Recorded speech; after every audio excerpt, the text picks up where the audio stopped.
Opinion: why F-35Bs Kerala monsoon holiday is embarrassing. Imagine if a state-of-the-art, wildly expensive, imported fighter jet of the Indian Air Force had to force land in another country that is outside its comfort zone, could not take off again despite multiple repair efforts, and therefore had to be carted back home in pieces.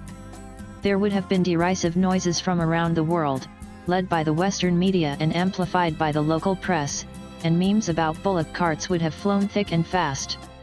And yet, a fighter aircraft fitting that description, F-35B Lightning Goff, the UK's Royal Air Force, landed in Thiruvananthapuram on June 14 and languished there for nearly a month, not responding to the ministrations of British engineers brought in from near and far. Now it has been towed into a hangar at that very airport for more intensive examination and may well be flown back to UK. Could the much-touted jet have a more ignominious Indian holiday? It was clever of the Kerala Tourism Department to take advantage of Britain's embarrassment by putting out an ad showing the fighter jet enjoying its holiday in God's own country. All the critiques were in good humour. There were no derisive remarks, at least from Indians on social media, about the state of UK's armed forces engineering and repair capabilities. The reaction to an IAF fighter jet being grounded anywhere would not have been as genteel. More so, as mystery shrouds why the F-35B had to land on terra firma in Kerala in the first place, rather than returning to the aircraft carrier HMS Prince of Wales, the fleet flagship of the Royal Navy, its most prestigious vessel. The plane and ship were part of the UK's Naval Strike Group carrying out joint exercises with the Indian Navy in the Arabian Sea on June 9 to 10, 2025. The initial reason given was quite innocuous: it was running low on fuel. But that was obviously not the real reason, as the Indian government's permission and a bowser of fuel could have sent the fighter jet on its way in a matter of hours. So the explanation then put out was adverse weather conditions being monsoon season. It sounded perfectly plausible too. Except that the 115 million aircraft continued to sit on the tarmac of Thiruvananthapuram Airport far longer than any monsoon downpour would mandate, even at its peak. Finally, the UK authorities trotted out yet another anodyne term for the aircraft's extended Kerala sojourn, a technical issue.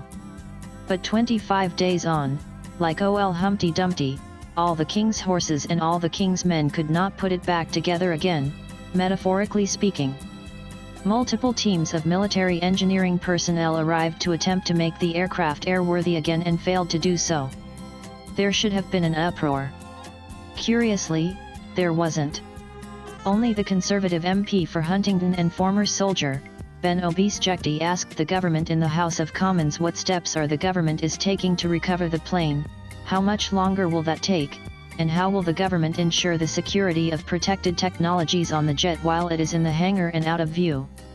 No truly candid answer would have been anything other than very embarrassing for the former colonial power.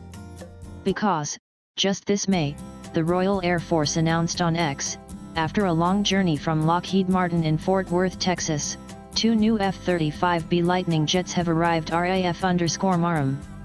Supported by an RAF Bryson Orton Voyager, they represent the UK's ongoing effort to maintain advanced air power and an important step in the F-35 program. If American spellings by a British handle was not bad enough, an F-35B was soon grounded in Kerala. Even more intriguingly, even as one of its F-35Bs stood languishing in the Kerala rain and heat, the UK government announced on June 25 the purchase of 12 new F-35A fighter jets that have the option to carry nuclear bombs. These longer-range fighters would be based at RAF Marum as, unlike the short takeoff and vertical landing F-35Bs, they need conventional runways. Britain also stated it would buy 15 more F-35B and 12 F-35A fighters in the second phase. So, it was not surprising that in reply to MP Obisjekti's question, the Minister for the Armed Forces Luke Pollard said, "We continue to work with our Indian friends who provided first-class support when the F-35B was unable to return to the Prince of Wales when on a flight mission," asserting that the security of the jet is in good hands because RAF crew are with it at all times. He did not address why just a technical issue continues to confound the RAF. Though the fifth-generation Lockheed Martin fighter is the most advanced combat aircraft in UK's armed forces and crucial for its carrier strike capability, and yet there are no robust calls for clarity on the persistence of this technical issue and its ramifications. The security of the jet's technology, even if India, not being a NATO partner, was unlikely to spy on it. The UK government's reticence and the international media subdued interest is very curious indeed. The British High Commission's terse statement on Sunday said that the UK team sent to assess and repair the F-35B carried specialist equipment for its movement and repair.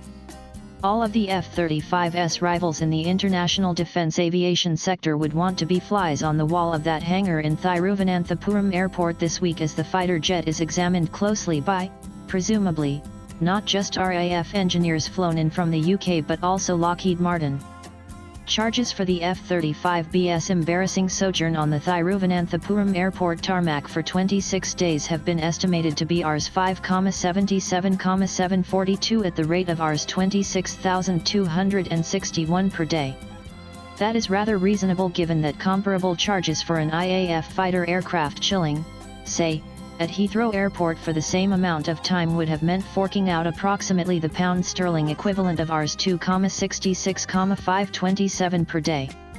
But maybe India will not press for payment. Swipe left for next video. Meanwhile, India will be watching, albeit from afar, as US President Donald Trump had grandiosely offered F-35s during Prime Minister Narendra Modi's visit in February.